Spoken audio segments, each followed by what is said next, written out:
دین کے پیروں کے سوا کسی اور کی بات کا یقین نہ کر لینا۔ اے پیغمبر کہہ دو کہ ہدایت تو اللہ ہی کی ہدایت ہے۔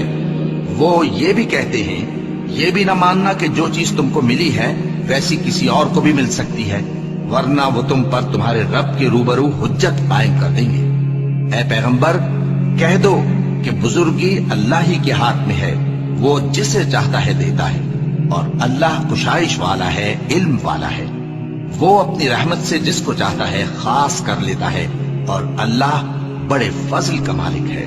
اور اہل کتاب میں سے کوئی تو ایسا ہے کہ اگر تم اس کے پاس دیناروں کا ڈھیر امانت رکھ دو تو تم کو فوراً واپس دے دے، اور کوئی اس طرح کا ہے کہ اگر اس کے پاس 1 دینار بھی امانت رکھو تو جب تک اس کے سر پر ہر وقت کھڑے نہ رہو تمہیں دے ہی نہیں۔ یہ اس لیے کہ وہ کہتے ہیں کہ امیوں کے بارے میں ہم سے مواخذہ نہیں ہوگا۔ یہ اللہ پر محض جھوٹ بولتے ہیں اور اس بات کو جانتے بھی ہیں۔ ہاں کیوں نہیں، جو شخص اپنے اقرار کو پورا کرے اور پرہیزگار بنا رہے تو اللہ بھی پرہیزگاروں کو دوست رکھتا ہے۔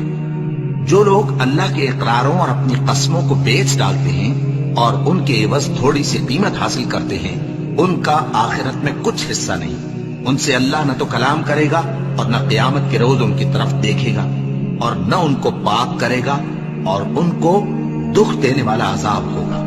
اور ان اہل کتاب میں بعض ایسے ہیں کہ کتاب یعنی تورات کو زبان مروڑ مروڑ کر پڑھتے ہیں تاکہ تم سمجھو کہ جو کچھ وہ پڑھتے ہیں کتاب میں سے ہے، حالانکہ وہ کتاب میں سے نہیں ہوتا، اور کہتے ہیں کہ وہ اللہ کی طرف سے نازل ہوا ہے، حالانکہ وہ اللہ کی طرف سے نہیں ہوتا، اور اللہ پر جھوٹ بولتے ہیں اور یہ بات جانتے بھی ہیں۔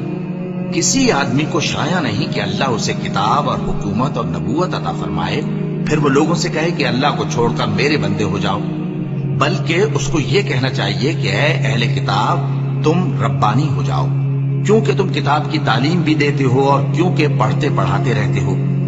اور اس کو یہ بھی نہیں کہنا چاہیے کہ تم فرشتوں اور پیغمبروں کو معبود بنا لو۔ بھلا جب تم مسلمان ہو چکے تو کیا وہ تمہیں کافر ہونے کو کہے گا؟ اور جب اللہ نے پیغمبروں سے عہد لیا کہ جب میں تم کو کتاب اور دانائی عطا کروں پھر تمہارے پاس کوئی پیغمبر آئے جو تمہاری کتاب کی تصدیق کرے تو تمہیں ضرور اس پر ایمان لانا ہوگا اور ضرور اس کی مدد کرنی ہوگی۔ اور عہد لینے کے بعد پوچھا کہ بھلا تم نے اقرار کیا اور اس اقرار پر میرا ذمہ لیا، یعنی مجھے ضامن ٹھہرایا؟ انہوں نے کہا ہاں ہم نے اقرار کیا۔ فرمایا کہ تم اس عہد و پیمان کے گواہ رہو اور میں بھی تمہارے ساتھ گواہ ہوں۔